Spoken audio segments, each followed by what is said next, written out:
हमने अक्सर ये सुना है, जीतने से पहले जीत और हारने से पहले हार कभी नहीं मनानी चाहिए। ऐसा ही कुछ हुआ भारत वर्सेस बांग्लादेश टी20 वर्ल्ड कप 2016 के मैच में। तो आइए आज देखते हैं इस मैच की पूरी कहानी। बांग्लादेश वर्सेस भारत का ये मैच शुरू होता है। बांग्लादेश टॉस जीतता है और भारत को पहले बैटिंग करने के लिए आमंत्रित करता है। भारत की तरफ से रोहित और धवन बड़े स्कोर के इरादे के साथ मैदान पर उतरते हैं। मैच शुरू होता है और धवन दूसरे ओवर की चौथी गेंद पर चौका लगा देते हैं। उसके तुरंत एक गेंद बाद रोहित भी चौका लगा देते हैं। दोनों बैट्समैन सेट हो चुके थे, लगातार बाउंड्रीज भी आने लगी थी। अब इन दोनों को रोकना नामुमकिन सा लग रहा था। छठे ओवर की दूसरी गेंद पर रोहित तो वहीं चौथी गेंद पर धवन छक्का भी लगा देते हैं। अब दोनों बल्लेबाज एकदम से सेट नजर आ रहे थे, लेकिन उसी ओवर की लास्ट बॉल पर रोहित आउट हो जाते हैं। इसका असर धवन की बैटिंग पर भी दिखता है और वो अगले ओवर की लास्ट बॉल पर आउट हो जाते हैं। अब भारत का स्कोर 7 ओवर की समाप्ति पर 45 पर 2 हो चुका था। ना भारत की रन रेट अच्छी चल रही थी और भारत ने विकेट भी 2 गंवा दिए थे। अब रैना और विराट ने पार्टनरशिप करनी स्टार्ट की। रैना ने 11वें ओवर की चौथी और 5वीं बॉल पर लगातार 2 सिक्स लगाए। इसके बाद 14वें ओवर की पहली गेंद पर आगे बढ़कर सामने की ओर चौका भी लगाया। उधर से कोहली ने भी बाउंड्रीज लगाना स्टार्ट की। विराट ने उसी ओवर की तीसरी गेंद पर एक शानदार छक्का लगाया और दोनों बैट्समैन रन रेट को 7 पार ले गए। लेकिन तभी विराट बोल्ड हो जाते हैं और भारत को इसी के साथ तीसरा झटका लगता है। इसके बाद बैटिंग करने आए हार्दिक पांड्या ने अपनी पारी की दूसरी बॉल पर 6 लगा बड़े स्कोर के लिए अपने इरादे साफ कर दिए। पांड्या लगातार तेज गति से रन बनाना शुरू कर देते हैं। 15वें ओवर की 5वीं और फिर आखिरी बॉल पर चौका भी लगाते हैं। अब पार्टनरशिप बनना शुरू ही होती है। एक बार फिर से भारत की रन रेट 7 पार चली जाती है, लेकिन तभी रैना कैच आउट हो जाते हैं। मानो कुछ भी भारत के लिए अच्छा नहीं चल रहा था। अगली ही गेंद पर पांड्या 6 लगाने के लिए शॉट खेलते हैं, लेकिन सौम्य सरकार के एक बेहतरीन कैच की बदौलत उन्हें पवेलियन का रास्ता देखना पड़ जाता है। इसके बाद बैटिंग करने आए युवराज सिंह भी कुछ कमाल नहीं कर पाते और वो मोहम्मद उल्लाह की गेंद पर कैच आउट हो जाते हैं। अब क्रीज पर थे महेंद्र सिंह धोनी और रविंद्र जडेजा। धोनी ने 19वें ओवर की दूसरी गेंद पर चौका लगाया, तो वहीं दूसरी तरफ जडेजा ने भी उसी ओवर की चौथी और फिर 5वीं बॉल पर बाउंड्री लगाई। लगने लगा था कि भारत शायद 150 का स्कोर तो क्रॉस कर ही जाएगा, लेकिन तभी आखिरी ओवर की पहली बॉल पर जडेजा बोल्ड हो जाते हैं। इसी के साथ भारत की उम्मीदों को एक बड़ा झटका लगता है। इसके बाद क्रीज पर बैटिंग करने आए अश्विन ने आकर एक चौका लगाया और जैसे तैसे करके महेंद्र सिंह धोनी और अश्विन ने भारत का स्कोर 146 रन पहुंचाया। अब बांग्लादेश के सामने 147 रन का टारगेट था।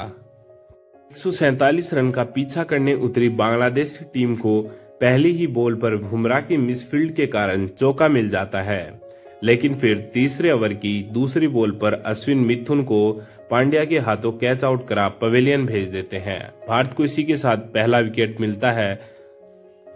अश्विन एक बार फिर से विकेट का मौका बनाते हैं, लेकिन बुमराह उस मौके को भुनाने में असफल रहते हैं और कैच ड्रॉप कर देते हैं। अब बांग्लादेशी बल्लेबाज अटैकिंग मोड ऑन कर देते हैं। सबीर उसी ओवर की आखिरी बॉल पर छक्का लगाते हैं। तमीमी ने भी हाथ खोलने स्टार्ट किए और छठे ओवर की पहली, फिर तीसरी, फिर 5वीं और फिर आखिरी बॉल पर चौका लगाते हैं। बुमराह को एक ही ओवर में 4 चौके पड़ते हैं। कुछ भी बुमराह के फेवर में नहीं जा रहा था, सब कुछ बुमराह के खिलाफ हो रहा था। पहले बुमराह से ही मिसफील्ड होती है, उसके बाद बुमराह ही कैच ड्रॉप करते हैं और अब बुमराह को एक ही ओवर में 4 चौके पड़ते हैं। 8वां ओवर करवाने आए रविंद्र जडेजा चौथी बॉल पर तमीम को आउट जरूर करते हैं, लेकिन इसका कोई असर बांग्लादेशी बल्लेबाजी पर नहीं दिखता। बांग्लादेशी बल्लेबाजों के लिए लगातार चौके आ रहे थे। हार्दिक पांड्या के ओवर में भी 2 बार सबीर का एज लगता है, लेकिन बॉल चौके के लिए चली जाती है। मानो किस्मत भी आज भारत के साथ ना हो। इसके बाद सुरेश रैना के ओवर में जब शब्बीर का पैर कुछ मिली सेकेंड के लिए हवा में जाता है, तब धोनी स्टंपिंग करते हैं। फैसला थर्ड अंपायर के पास जाता है और थर्ड अंपायर का फैसला आता है आउट। इसी के साथ भारतीय फैंस के चेहरों पर खुशी की लहर वापस आ जाती है, लेकिन इतने में ही बांग्लादेशी कैप्टन मुशर्रफ मुर्तजा 6 लगा देते हैं। फिर अगले ओवर की 5वीं बॉल पर साकिब भी 6 लगा देते हैं। अब बांग्लादेश को 54 बॉल में सिर्फ 60 रन की जरूरत होती है। बांग्लादेश के लिए टारगेट आसान था। इतने में जडेजा बांग्लादेशी कैप्टन को बोल्ड कर देते हैं।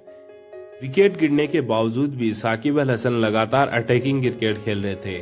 साकिब ने एक और 6 लगाया, लेकिन अश्विन ने साकिब को रैना के हाथों स्लिप में कैच आउट करा दिया और भारत को इसी के साथ 5वां विकेट मिला। दोनों टीमें अच्छा क्रिकेट का प्रदर्शन कर रही थी। जहां पर बांग्लादेशी बल्लेबाज अच्छी बल्लेबाजी कर रहे थे तो भारतीय गेंदबाज अच्छी गेंदबाजी भी कर रहे थे। एक तरफ से बांग्लादेशी बल्लेबाज अच्छे शॉट्स खेल रहे थे तो भारतीय बल्लेबाज विकेट भी निकाल रहे थे।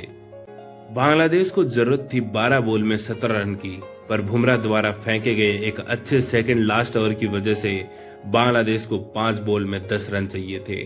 बुमराह का पूरा मैच चाहे कैसा भी गया हो, लेकिन बुमराह ने इस ओवर के साथ बता दिया था क्यों वह है डेथ ओवर स्पेशलिस्ट। अब बांग्लादेश को सिर्फ 5 बॉल में 10 रन की जरूरत होती है। रहीम ने पांड्या को चौका लगा रिक्वायर रन को 4 बॉल में 6 रन ला दिया था। फिर से रहीम ने चौका लगा रिक्वायर रन को 3 बॉल में 2 रन ला दिया। यहाँ पर पूरी बांग्लादेशी टीम, फैंस, कोच सब सेलिब्रेट करना स्टार्ट कर देते हैं। फिर अगली बॉल पर रहीम 6 लगा मैच खत्म करने के चक्कर में आउट हो जाते हैं। रहीम चाहते तो यहाँ पर सिंगल या फिर डबल लेकर मैच को आराम से खत्म कर सकते थे, लेकिन उनकी 6 लगाने की चाह ने उनको आउट करा दिया। अगली बॉल पर मोहम्मद उल्लाह भी 6 लगाकर मैच खत्म करना चाहते हैं, लेकिन वो भी कैच आउट हो जाते हैं। अब बांग्लादेशी टीम को एक बॉल में 2 रन की जरूरत होती है। पांड्या बॉल कराते हैं, बॉल कीपर धोनी के पास जाती है। धोनी तेजी से दौड़ लगाते हैं, बैट्समैन के क्रीज में पहुंचने से पहले स्टंप्स पर बॉल टच कर देते हैं। फैसला थर्ड अंपायर के पास जाता है और थर्ड अंपायर का फैसला आता है आउट। इसी के साथ भारतीय टीम मैच को 1 रन से जीत लेती है। तो आज की इस वीडियो में बस इतना ही। वीडियो तुम्हें कैसी लगी ये कमेंट बॉक्स में जरूर बताना, और ये इंडियन टीम की विक्ट्री तुम्हें कैसी लगी ये भी कमेंट बॉक्स में जरूर बताना। वीडियो को लाइक, चैनल को सब्सक्राइब और अपने दोस्तों के साथ शेयर करना बिल्कुल भी मत भूलना। और थैंक्स फॉर वॉचिंग इट।